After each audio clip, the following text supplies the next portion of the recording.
She didn't even look up as she tossed the ID card onto the floor. An impeccably dressed bank employee, standing behind the cold bulletproof glass under harsh fluorescent lights, had discarded a black woman's identity documents as if they were worthless. Then she turned away, as though the woman had never existed.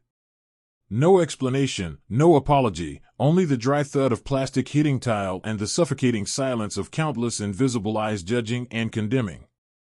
No one spoke. No one intervened.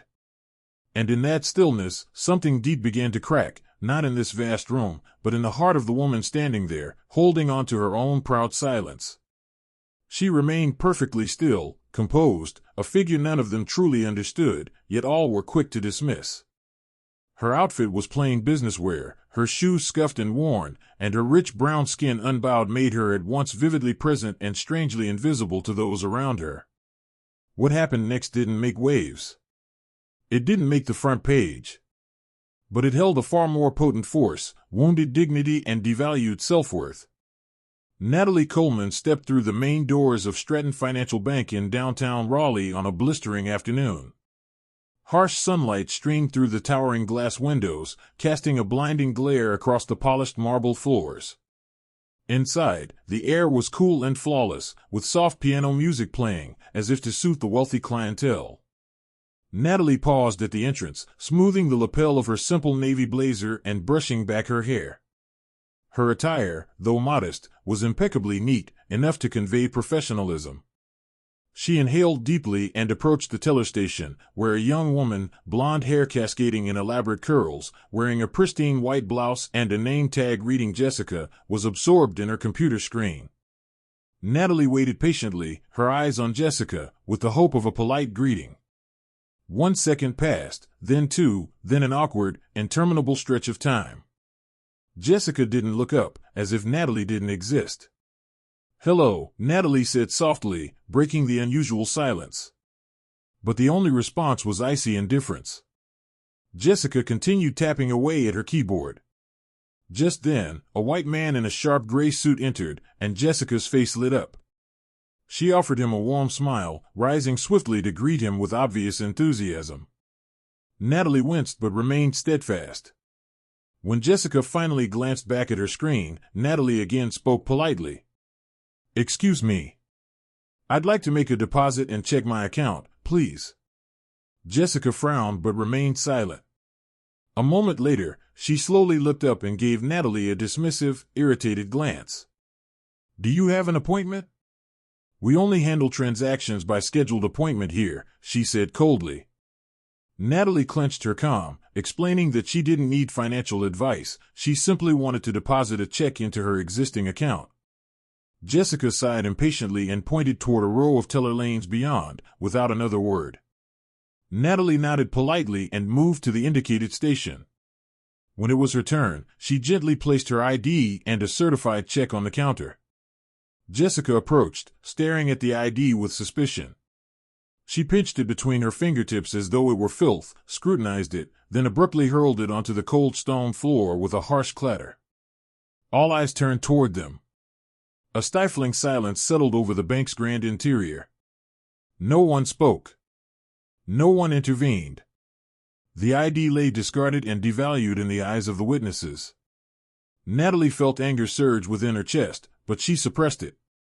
Slowly, she bent down and picked up the card with calm dignity, her eyes locked on Jessica's in a silent blend of challenge and grace.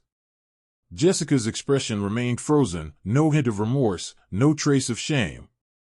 And in that heavy silence, Natalie knew she had stepped into a quiet battle, one not just for her personal rights but against the prejudices that surrounded her in the very place she deserved the most basic respect. When Natalie straightened up, the ID still clenched in her hand, she realized the space around her had snapped back to a disturbingly normal state, as if the humiliation that had just occurred was invisible to everyone in the room. She drew in a deep breath, smoothed the lapel of her jacket, and stepped back from the teller's counter to await further instructions, struggling to contain the flood of emotions welling up inside. Ashley, the receptionist, sat behind a sleek front desk at the far left of the lobby. Her carefully curled red hair and gold-rimmed fashion glasses gave her an air of quiet authority, one reserved only for those granted unspoken privilege. Natalie approached, hoping for at least a courteous explanation or direction on what to do next, but Ashley remained absorbed in her computer screen, her pastel pink fingernails tapping decisively on the keyboard. Natalie stood there for 1 minute, then 2, each passing second underscoring Ashley's silent message. Natalie's presence here meant nothing. "Excuse me," Natalie said politely, steadying her voice. "Could you please tell me?" Before she could finish, Ashley raised a left hand to shoulder height in a clear be quiet gesture, her eyes never lifted to meet Natalie's. That single motion spoke volumes. "You don't matter here." A cold shiver ran down Natalie's spine. She wondered if this was all a misunderstanding, until seconds later, the bank door swung open and a well-dressed white couple stepped inside. Immediately, Ashley looked up, her previously frosty expression melting into a radiant smile as she greeted them with unusually warm enthusiasm. "Good afternoon, Mr. and Mrs. Pfizer. It's wonderful to see you again," Ashley chirped, rising gracefully. "We have a 2 o'clock appointment," the gentleman said, his tone courteous. "Perfectly on schedule, sir." "We're always thrilled to have you visit our branch," Ashley replied deftly, handing them 2 VIP cards. "Please head on through to the VIP lounge and I'll send someone with hot tea right away." Watching this unfold, Natalie felt her chest tighten. The disparity in treatment was painfully obvious.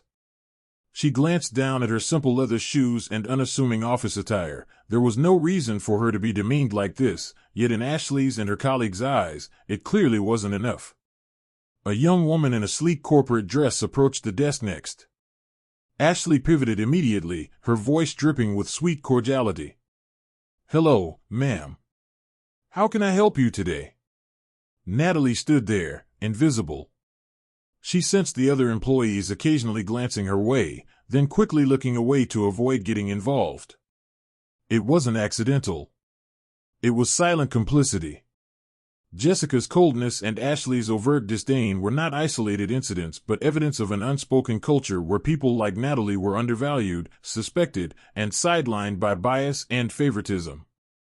Ashley flicked a final look at Natalie, this time with a faint, challenging smile, as though to say, "You shouldn't waste your time here." A dull ache of indignation spread through Natalie, but she refused to fall into the trap of losing her composure. She reminded herself she would not accept defeat in the face of prejudice and injustice. Standing tall, her expression calm yet resolute, Natalie decided she would not leave until her rights and dignity were honored.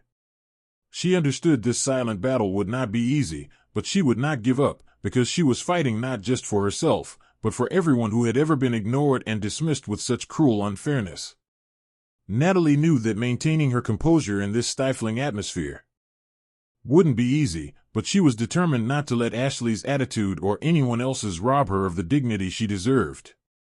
Steeling herself with a deep breath, she returned to the teller station once more, hopeful that presenting all the required paperwork would finally settle things. The area was noticeably quieter now, and Natalie's eyes met Jessica's, the same teller who'd humiliated her just minutes earlier. Jessica glanced up from her screen, her expression still cold and suspicious, as if Natalie's return were entirely unwelcome. Natalie laid the certified check on the counter and spoke in a measured, confident tone. "Here is the certified check from my partner.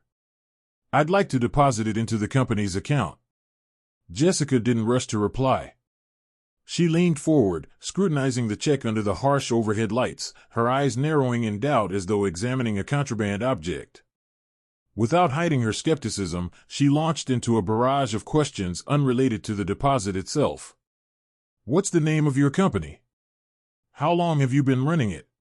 Natalie answered each question patiently, but Jessica's tone grew increasingly laced with sarcasm. "Where is your headquarters located? Do you have the original business registration? And by the way, why did you choose our bank?" Her inquiries followed no normal banking procedure, they existed solely to frustrate and delay. Jessica's appraisal roamed from Natalie's plain shoes and unbranded blazer to her hairstyle and the small purse in her hand. Every gesture dripped with contempt. At last, Jessica reluctantly picked up the check between thumb and forefinger as though it were filthy, peered at it again under the light, and cracked a half-smile of mockery. "Are you sure this is genuine?" she sneered. It doesn't look trustworthy at all. I've seen plenty of people try to pass off phony checks just like this. Natalie clenched her teeth, restraining the anger rising in her chest. She replied calmly, "This is a certified check from a reputable bank. You can verify it in your system." Instead of answering, Jessica leaned toward her colleague Rachel, who'd been watching the exchange with amused detachment, and murmured loud enough for Natalie to hear. "What do you think of this check? Looks just like the kind of fake paperwork they bring in here." Rachel shot Natalie a quick glance, her lips curling in agreement. "Yeah, you never know these days. Better be extra careful not to get fooled." Their stifled giggles, though hushed, were loud enough to carry. Nearby customers cast curious glances at Natalie. A few whispered among themselves before turning away. But Natalie knew she'd already been marked with suspicion. She felt as though she were standing center stage in a hostile arena, every eye dissecting her every move. Still, she refused to back down. She knew she'd done nothing wrong. Meeting Jessica's gaze head-on, Natalie's voice remained calm but unwavering. "I insist you verify this information thoroughly. This is a perfectly legitimate transaction, and I will not tolerate this insult." Jessica blinked, momentarily thrown by Natalie's firmness, then resumed her habitual icy mask. With a grudging nod, she returned to her computer and began the verification process, slowly and with obvious reluctance. In that tense silence, Natalie realized this wasn't merely a personal spat between her, Jessica, or Rachel. It was the manifestation of an entrenched, unspoken culture of bias protected by the silent complicity of those around her. She was up against a closed system steeped in prejudice, and she would have to fight tenaciously to secure the fair treatment and respect she deserved. Standing her ground, eyes fixed on Jessica, Natalie braced herself for whatever came next, knowing full well this was only the beginning of a bitter struggle she was determined to win. As Jessica continued to move slowly and reluctantly through the verification on her computer, Natalie caught sight of a middle-aged man in a dark gray suit stepping out of the back office, his brow furrowed in irritation as if disturbed during a break. His name tag read Thomas Kent, branch manager. Natalie silently hoped he might resolve this troublesome situation quickly. Mr. Kent strode over, his gaze flicking over Natalie with cool detachment before landing on Jessica with a clear look of inquiry. "What's going on here, Jessica? Is there an issue?" Instantly, Jessica's tone softened into unexpected politeness, a stark contrast to the harshness she'd shown Natalie. "Mr. Kent, this customer wants to deposit a rather large check, but I've noticed a few red flags, and the accompanying documentation isn't entirely clear. I thought I should get your opinion." Mr. Kent sighed impatiently, took the check from Jessica's outstretched hand, glanced at it for a few seconds, then pronounced his verdict in a curt, decisive voice. "I'm sorry, but with what we've been given, we can't process this transaction. There isn't enough evidence to verify its legitimacy." Each word felt like a blade against Natalie's self-respect. She immediately responded, her tone firm and precise. "Sir, I've provided every document required by your procedures. I truly do not understand why the bank can't verify such a clearly certified check." Mr. Kent arched an eyebrow, clearly displeased by her pushback. He looked her up and down, his eyes revealing open contempt. "The problem is, we need to ensure transactions are conducted by qualified clients. I'm afraid you haven't demonstrated that. Perhaps you'd be better served by another bank, one more suited to your needs." He then turned on his heel and strode back to his office, giving Natalie no opportunity to reply. The click of his leather shoes on the marble floor underscored his closed-minded finality. A stifling silence fell over the lobby. Natalie felt dozens of eyes assessing her. Jessica, still standing at the teller station, seized the moment to deepen the insult.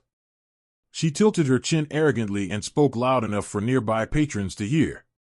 "See, the issue here isn't just the paperwork. Honestly, looking at your clothes, your shoes, and that purse, you're not exactly the type we expect doing business at this bank." A few covert laughs rippled behind Natalie. A young white woman covered her mouth with her hand, eyes glinting with discreet amusement. A man nodded and smirked in Jessica's direction, clearly in agreement. The bank lobby had become a stage where Natalie was the unwitting spectacle. Humiliation washed over her in waves. Every stare, every chuckle stabbed at her pride. But she refused to collapse. She stood tall, her gaze steady and sharp, even as her heart ached at their vicious cruelty.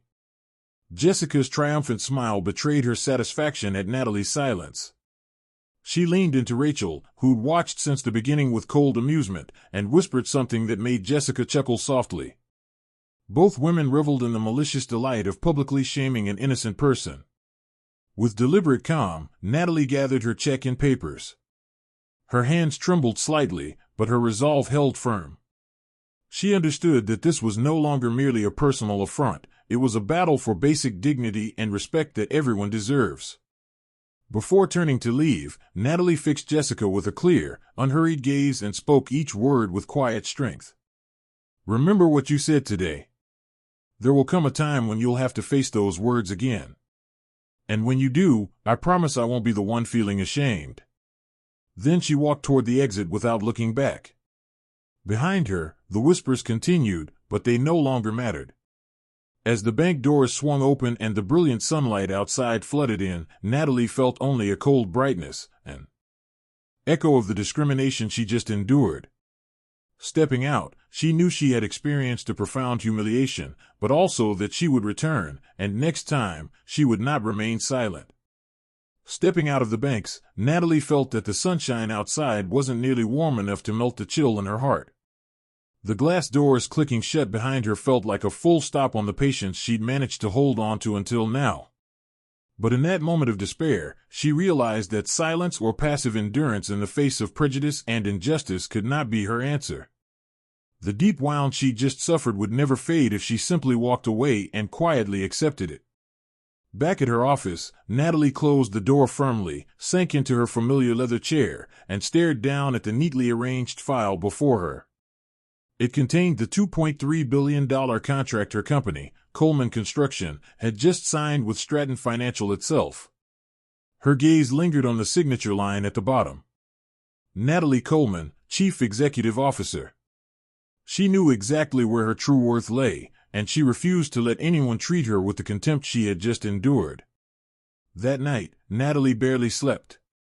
She sat at her desk through the early hours, assembling every piece of documentation, the signed contract, company folders, even a direct confirmation letter from Stratton Financial's board of directors. Each crisp page in black ink reaffirmed one undeniable fact: she was the CEO of a leading construction firm and a strategic partner to the bank. Natalie understood that her return would be a formidable confrontation. But this time, she wouldn't beg. She would demand the respect and justice she deserved. The next morning, Natalie strode back into Stratton Financial. She'd chosen a sharply tailored black suit, meticulously polished heels, and a sleek updo, undeniable symbols of executive authority. Pushing open the glass doors, she walked straight inside. Those who'd mocked her the day before shot curious, surprised glances as she passed. Ignoring their stares, Natalie went directly to the reception desk where Ashley sat. Ashley looked up, momentarily taken aback, but quickly slipped back into her indifferent mask. This time, Natalie didn't wait to be dismissed. She spoke in a calm, commanding voice. "I'd like to see the branch manager, Mr. Thomas Kent, right now." Ashley hesitated at Natalie's resolute tone.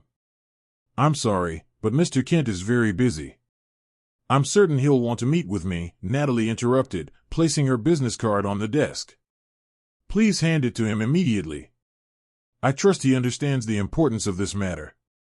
Reluctantly, Ashley picked up the card and glanced at it. Her face shifted from aloof to astonished as she read. Natalie Coleman, CEO, Coleman Construction Group.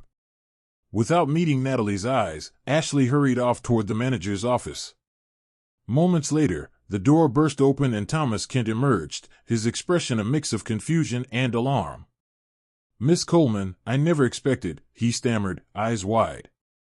"I'm sure you'd rather hear this in person," Natalie replied, her voice crisp and authoritative. With no choice, Kent led her inside his private office and closed the door. Natalie placed a stack of documents, contracts, confirmations, and credentials on his desk. Kent flipped through them, growing visibly pale as he recognized her identity and the crucial role she played in his bank's $2.3 billion deal. "Miss Coleman, I don't know what to say," he whispered, his voice trembling.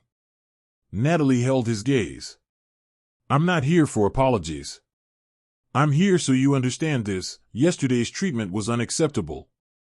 Your bank humiliated a key partner, and there will be serious consequences unless you and your team acknowledge your wrongdoing." Kent sank into his chair, eyes fixed on the desk.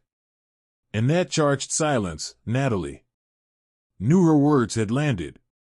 As she rose to leave, Natalie paused at the door, turned back, and spoke with crystal clear conviction. "Mr. Kent, I'm leaving today not as a humiliated customer, but as a partner granting your bank a final chance to make this right. I trust you are wise enough to know what comes next." With that, the door closed softly behind her. Walking away, Natalie felt she'd regained more than her dignity. She had forced those who scorned her to confront the ugly prejudice they had assumed was acceptable. She needed nothing more to know she would return, and next time, she would not remain silent. The branch manager's office door closed behind her as Natalie walked away with her head held high. Though a dull fire of disappointment still smoldered in her chest, she knew, however, that to truly set things right, she needed to see someone with more authority. Someone who understood the full value of the contract and the severe fallout if their partnership were damaged. One name immediately came to mind: Michael Andrews, Regional Vice President of Stratton Financial. That very afternoon, Natalie secured an urgent appointment with Mr. Andrews' office, stressing that the matter was critical and directly tied to the bank's $2.3 billion deal. Less than 30 minutes later, it was confirmed. Andrews' office occupied the top floor of the bank's headquarters, its walls adorned with abstract art and its glass windows offering a sweeping view of downtown Raleigh. Natalie entered with quiet confidence, no grand gestures, just her poised presence and professional attire drawing Andrews' immediate attention as he sat at the head of a large conference table. "Good afternoon, Miss Coleman. I understand you have an urgent matter to discuss," Andrews greeted her, his tone polite but edged with curiosity and caution. Wasting no time on pleasantries, Natalie opened her leather briefcase, withdrew the dossier, and placed it before him. "Mr. Andrews, I believe you need to review this contract again. It directly involves my company, Coleman Construction Group, the strategic partner on your bank's $2.3 billion project." Andrews raised an eyebrow. His expression shifted from reserved to intrigued as he took the file, carefully flipping through each page. His eyes widened, and his hand trembled ever so slightly when he reached the signature line. Natalie Coleman, Chief Executive Officer, directly beneath his own signature as the bank's representative. For a heartbeat, the room fell into a suffocating silence. Andrews looked up at Natalie, his face drained of color as the gravity of his staff's misconduct registered fully. "Miss Coleman, I can't believe this. Is this real?" he finally whispered, voice wavering. Natalie met his gaze steadily. "Mr. Andrews, I never imagined I'd have to stand here and reaffirm what your bank should have recognized from the start. Stratton Financial treated me like I didn't belong, despite the fact that I signed an agreement worth billions in profit for you." Andrews sank back in his chair, eyes tracing the contract's lines as though seeking some excuse in the fine print, yet finding none. He knew better than anyone the fallout such an error could trigger for the bank. Not only financial loss, but the long-lasting stain on Stratton Financial's reputation. I honestly don't know how to excuse my team's behavior," Andrews admitted, tension cutting through his words. "Please understand, I had no idea this was happening." Natalie's lips curved in a slight, knowing shake of her head, her eyes sharp yet not without empathy for the man before her, held firm. "Mr. Andrews, the issue isn't just ignorance, it's the culture and mindset within your bank, where bias and discrimination are silently tolerated." Andrews had no response. The hush in the glass-walled room magnified the ticking clock, each tick serving as a reminder of his helplessness in the face of Natalie's pinpoint indictment. Finally, she rose and straightened her blazer with deliberate calm. "I'm not here to threaten your bank. I'm here to give you a chance to correct this injustice before it's beyond repair.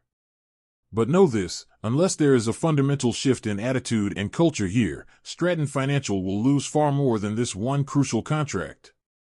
For the first time since she'd entered, Andrews looked up at her with genuine respect. Miss Coleman, I will see to it that this is resolved immediately and thoroughly. You have my word. Natalie nodded once, turned on her heel, and left, her departure leaving Andrews to confront the full weight of her words. When the door clicked shut behind her, she knew she had forced him to face the painful truth he and his institution had long ignored. As she strode down the long corridor, Natalie felt her own strength and worth more clearly than ever. She understood that the battle was far from over, but she would no longer stay silent, and that was the first step toward real change. The moment Natalie closed Michael Andrews' office door behind her, an undercurrent of tension began to spread through every corner of Stratton Financial. Curious glances and murmured whispers multiplied by the minute, turning normally quiet hallways into zones buzzing with unease.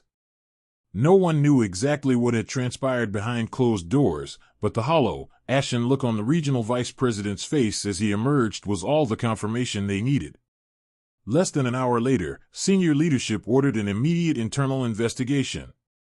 Every transaction record, security camera feed, and internal phone call was scrutinized. All staff involved in the incident were summoned to explain their actions at once. Jessica, the once confident teller who'd so brazenly insulted Natalie, now sat before the bank's leadership committee. Her arrogance stripped away, she stumbled through feeble, contradictory excuses. But when the surveillance footage played on the big screen, showing her contemptuously dropping Natalie's ID on the floor, any remaining pretense evaporated.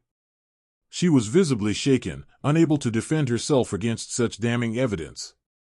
Rachel, Jessica's close colleague, initially tried to deny any wrongdoing. But when recordings of her own hateful comments were replayed, her face went pale, and she fell silent. Remarks she dismissed as harmless banter now stood as ironclad proof of deep-seated bias within the bank, something she'd never imagined would be exposed. Yet the most serious case was that of branch manager Thomas Kent. He sat tense and exhausted, his hands clasped so tightly his knuckles turned white. Testimony and video evidence laid bare his apathy and failure to intervene when his employees discriminated against a customer. Leadership confronted him with a question he couldn't answer. As branch manager, how could you allow such blatant discrimination to occur under your watch? He bowed his head, cold sweat beading on his forehead, fully aware that his career could be destroyed in an instant by his own negligence and complicity. Meanwhile, at the reception desk, Ashley faced an internal storm of outrage. As the first employee to interact with Natalie, and the one who showed the most blatant contempt, she found no defense for her cold demeanor. Once the surveillance and eyewitness statements came to light, under immense pressure, she submitted her resignation within 2 days and quietly left the bank, unable to endure the fallout. Stratton Financial's leadership responded swiftly and without mercy. For the first time in the bank's history, a special internal bulletin was issued declaring a zero-tolerance policy for any form of prejudice or discrimination, however minor. Every line of that announcement served as a stern warning to anyone harboring bias or disdain. That evening, Michael Andrews convened an urgent all-staff meeting. Standing before a silent room, his voice grave and authoritative, he declared that the recent events were utterly unacceptable and that the bank would not tolerate anyone, intentional or not, insulting a customer, especially a key partner like Natalie Coleman. "We've made a grievous mistake," Andrews emphasized, his eyes sweeping the room. "From this moment on, I want each of you to reflect deeply. Have you ever exhibited similar attitudes? If so, change immediately, before it's too late." When the meeting ended, the atmosphere at Stratton Financial had irrevocably shifted. Employees filed out with bowed heads and heavy thoughts, each one keenly aware that seemingly small, thoughtless actions can carry devastating consequences. As Michael Andrews walked the now quiet corridors, he recognized that the bank had just endured a painful lesson, but also that it was a necessary turning point to ensure Stratton Financial would never repeat such a grave error. Immediately after the emergency meeting ended, the atmosphere at Stratton Financial shifted to an almost suffocating tension.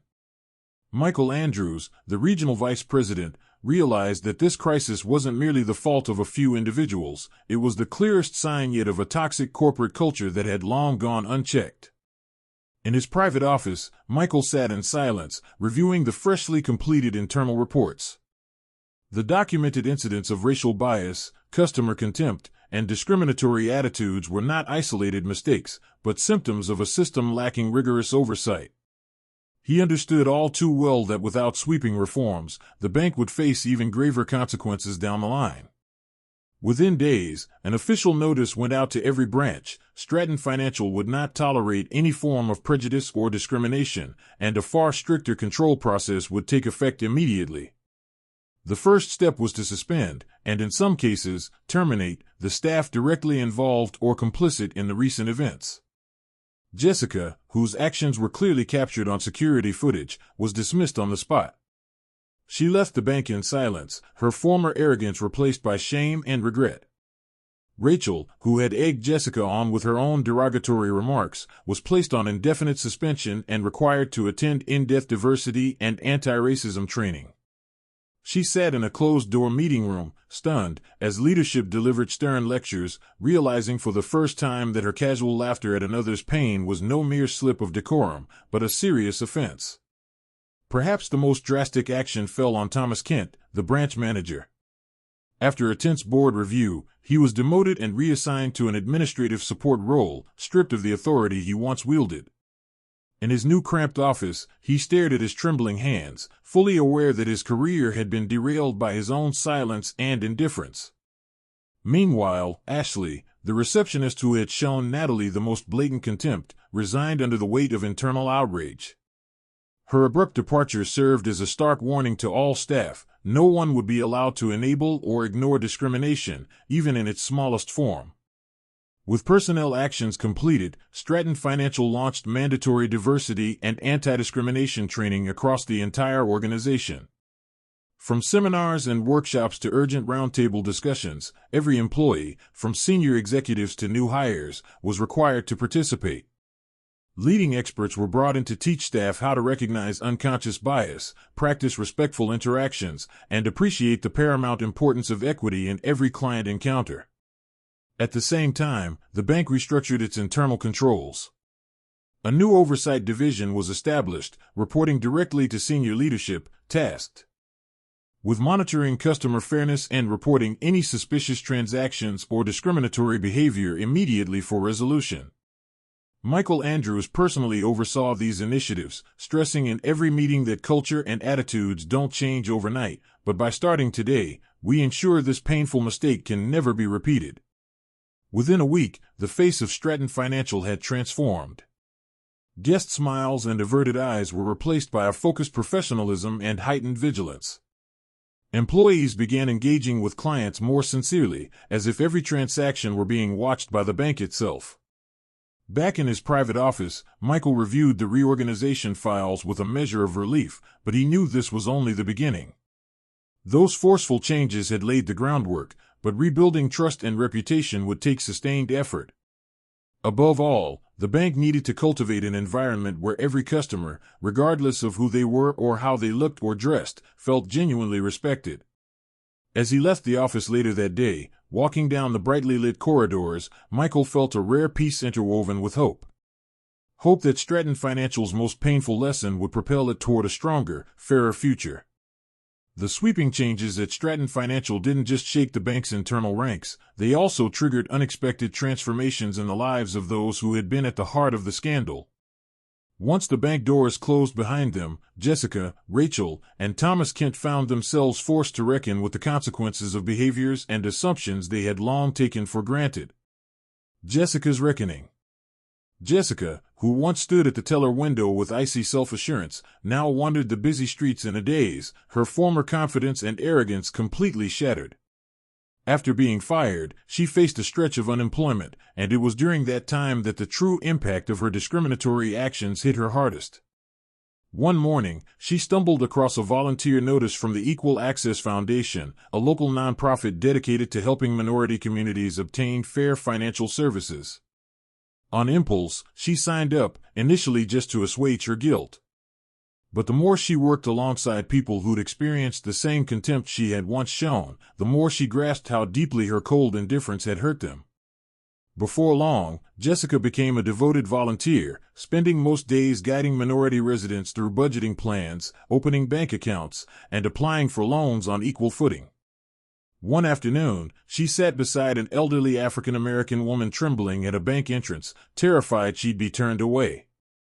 Watching the woman's fear, Jessica's eyes filled with tears. She finally felt the full weight of the suffering her attitude had caused. Rachel's confession and growth. Rachel, Jessica's former colleague and co-conspirator in mocking Natalie, underwent a similarly profound transformation. She publicly posted an open letter on social media, bravely admitting her wrongdoing. In that letter, she expressed deep shame and remorse for failing to recognize just how damaging her discriminatory remarks had been. Her apology spread quickly, earning praise and forgiveness from many, especially from those who'd faced the same prejudice. Not stopping there, Rachel enrolled in an intensive corporate diversity and anti-racism program. At every session, she took meticulous notes and asked pointed questions to truly understand unconscious bias. Late nights spent poring over research materials revealed to her how prejudice can lurk in the smallest, seemingly harmless actions, and yet wound people deeply. Rachel emerged from the training determined to become an advocate against the very biases she once ignored, viewing it as her responsibility to make amends. Thomas Kent's redemption. Thomas Kent, the once powerful branch manager, found himself under a prolonged, grueling internal investigation. Evidence of his negligence and tacit complicity grew too strong to deny. After weeks of stress and reflection, he was stripped of his managerial title and reassigned to an administrative support role, losing the authority he'd once wielded so proudly. Yet in those darkest days, Thomas realized that losing prestige hurt less than losing one's self-respect. He joined the Community Business Initiative, a small organization supporting minority-owned small businesses. For the first time in his career, he faced the very obstacles he'd once overlooked. Each day, as he counseled young entrepreneurs of color on securing loans and expanding their markets, Thomas understood firsthand the invisible barriers they faced simply because of their backgrounds. One late afternoon, sitting with an ambitious young black man repeatedly denied credit, Thomas remembered Natalie Coleman's resilience and pain. He finally grasped the helplessness and insult his own apathy had inflicted. In the quiet of his modest office, Thomas vowed to spend the rest of his career helping those once marginalized. It became his path not just to atone, but to rediscover the true purpose of his work in life, a journey from wrong to right. Jessica, Rachel, and Thomas each embarked on painful, yet hopeful, journeys of transformation. They learned that true redemption isn't just a matter of saying sorry, but requires concrete, heartfelt action to heal the wounds they caused. And from these serious missteps, all three found a new, truer calling, one that allowed them to change their own lives while helping build a fairer, more humane society. While those who had once harmed Natalie were beginning their journeys of atonement, Natalie quietly stepped into a new chapter, not through retaliation or seeking glory from the scandal, but by pouring her energy into a far more meaningful mission. In the days immediately after the incident, Natalie fielded dozens of calls from reporters and local media, all eager to exploit the headline-grabbing story of a black woman CEO mistreated in downtown Raleigh. But Natalie politely declined every interview. She knew that retelling her own suffering wouldn't uproot the entrenched biases at play unless she turned to concrete action. Instead of speaking to the press, she set to work building a passion project called Empower the Future, an intensive training program in leadership, financial management, and capital access tailored specifically for women and young entrepreneurs of color in Raleigh. The program's aim went beyond imparting basic skills. Natalie wanted participants to cultivate the confidence and resilience needed to shatter the invisible barriers they faced every day. The early rollout wasn't without its challenges, yet Natalie refused to back down. She personally led each session, sharing candid stories from her own experience of being turned away, dismissed, doubted, to show her students that these obstacles weren't unique to them, and that how they responded was the most crucial factor. Word spread quickly. Within weeks, young people from across the region flocked to her classes, their eyes alight with determination. Many had grown discouraged after being denied loans because of their names or skin color. Others had been consistently underestimated at work because of their gender or appearance. One afternoon, after class ended, a 23-year-old student named Kesha waited until all the chairs were stacked. Strong and poised as always, Kesha's usually steady gaze now shimmered with emotion as she approached Natalie. "Miss Coleman," she said, her voice catching. "Today was the first time I walked into a bank feeling truly confident, not because I was sure they'd approved my loan," Kesha said, "but because I finally understood my own worth. I want you to know, this program has changed my life." Natalie felt a lump in her throat. In that moment, she realized her decision to teach went far beyond sharing knowledge. It was about giving young people the conviction that they were fully deserving of every opportunity they pursued. Before long, Empower the Future expanded into other underserved neighborhoods across the city. Local news began featuring stories of young entrepreneurs who, for the first time, secured financing, of new women leaders of color finding their footing in major firms. Community and civic leaders took notice. But rather than leverage the attention for personal acclaim, Natalie funneled every resource back into free classes, startup grants, and a mentorship network so that alumni could support one another. At the program's first graduation ceremony, Natalie stood on a modest stage before hundreds of determined faces. Her voice rang out clear and strong. "I once believed silence was the best response to injustice. But today, looking at all of you, I understand that our most powerful reply to bias and discrimination isn't vengeance, it's each of us achieving success with courage and conviction." Her words echoed through the hall. As she spoke, Natalie spotted a familiar figure standing quietly at the back, Thomas Kent.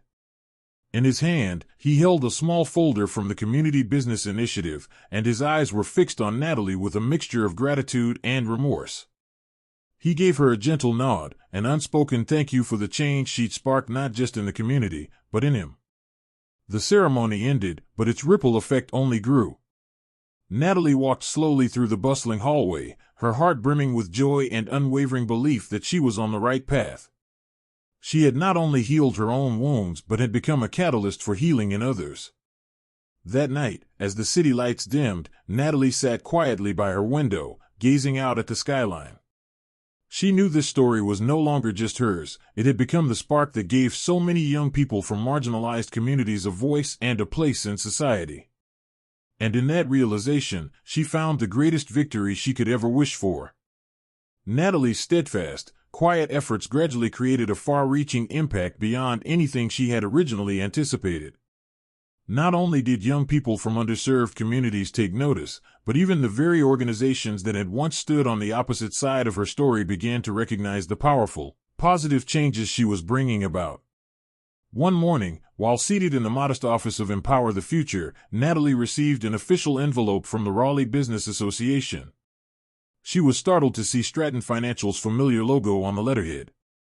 After a moment's hesitation, she opened the envelope and quickly read its contents. It was an invitation for Natalie to serve as the keynote speaker at the city's annual conference for entrepreneurs and business leaders. At the bottom of the letter was Michael Andrews' signature, the same Michael Andrews who had witnessed and addressed the bank's discriminatory incident. What surprised Natalie wasn't the honor of the invitation itself, but the profound shift in perception by the very bank that had once harmed her. Despite initial reluctance, Natalie decided to accept.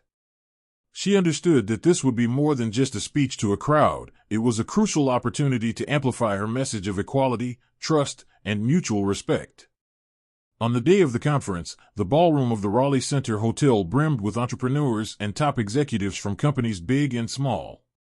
The soft glow of crystal chandeliers reflected off their polished attire, creating an atmosphere of elegance and tension amid the crowd. Natalie easily spotted Michael Andrews in the front row, his eyes filled with respect and clear expectation.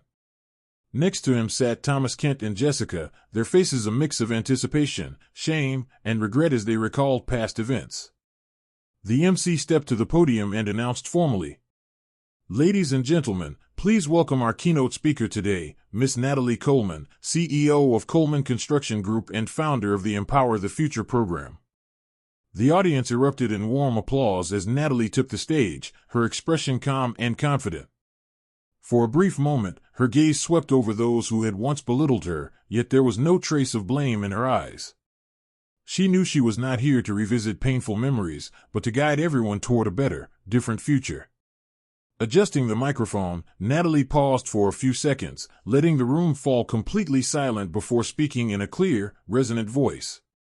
Today I will not speak about myself, nor will I recount what happened in the past. Instead, I invite each of us to consider a simple question, one that has the power to transform the way we treat one another. All eyes turned to her, expectant. She smiled gently, then asked her question deliberately and powerfully. How would our world change if we trusted one another from the very first moment we heard who someone truly is? An unusual hush fell across the room. A question so simple, yet so profound, reaching into the very core of every person seated there. Michael Andrews bowed his head, his eyes reflective with deep thought, recalling the grave mistake of not trusting Natalie upon their first meeting. Thomas Kent sat motionless, his hands clenched, painfully aware of the cost of the doubt and disdain he had once directed at her.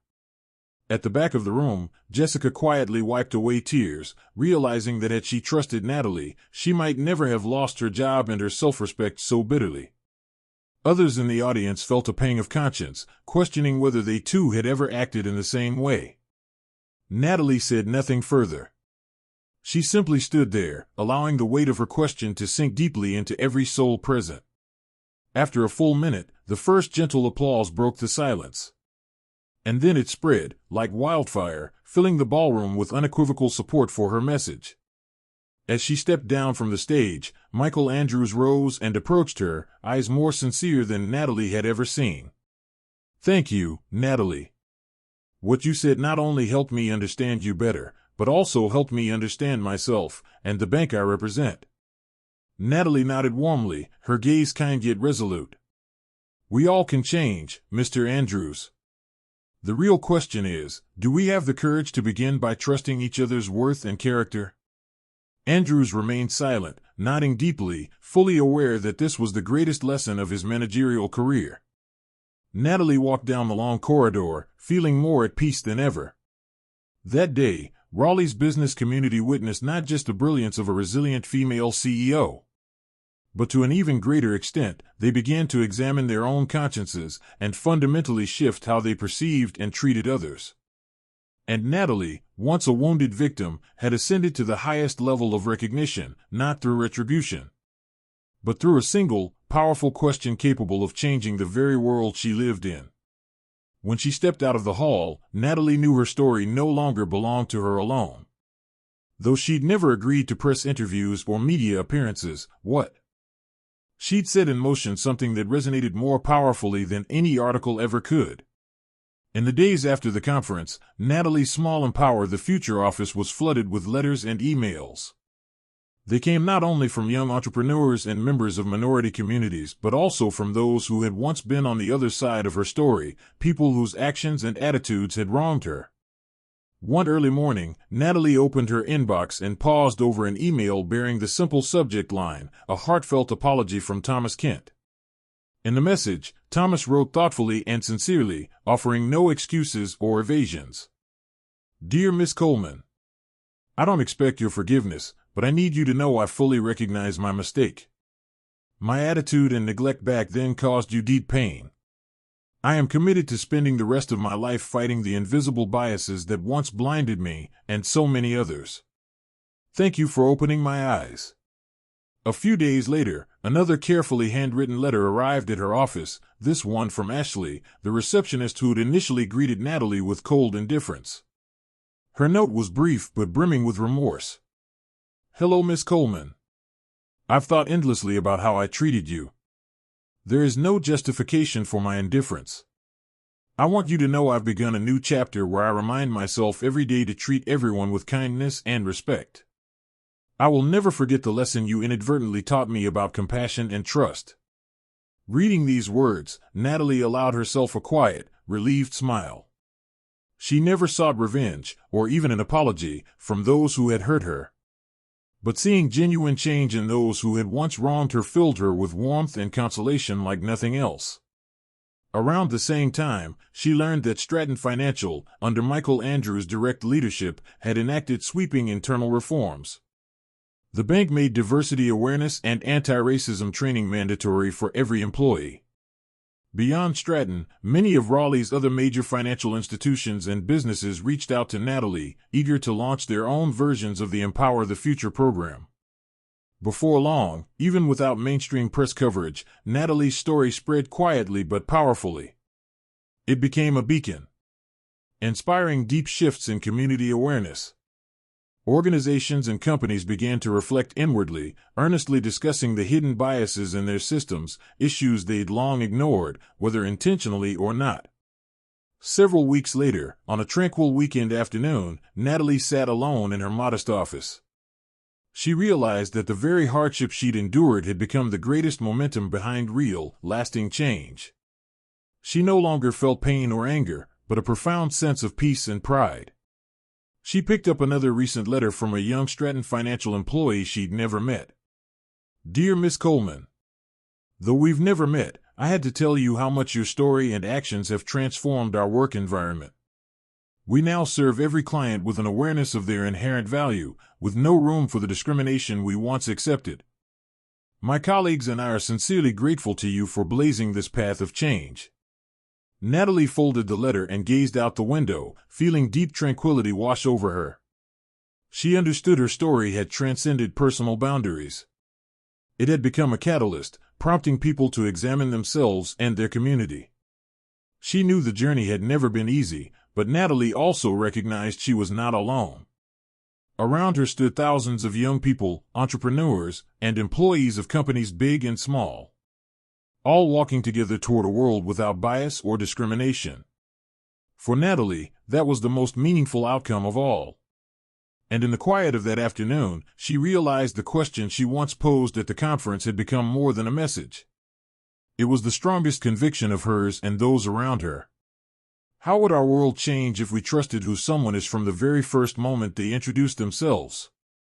She knew that question would continue to echo, spurring individuals to reflect and transform, rippling out across society, and driving a powerful turning point in the fight against racism and social prejudice she had so quietly championed.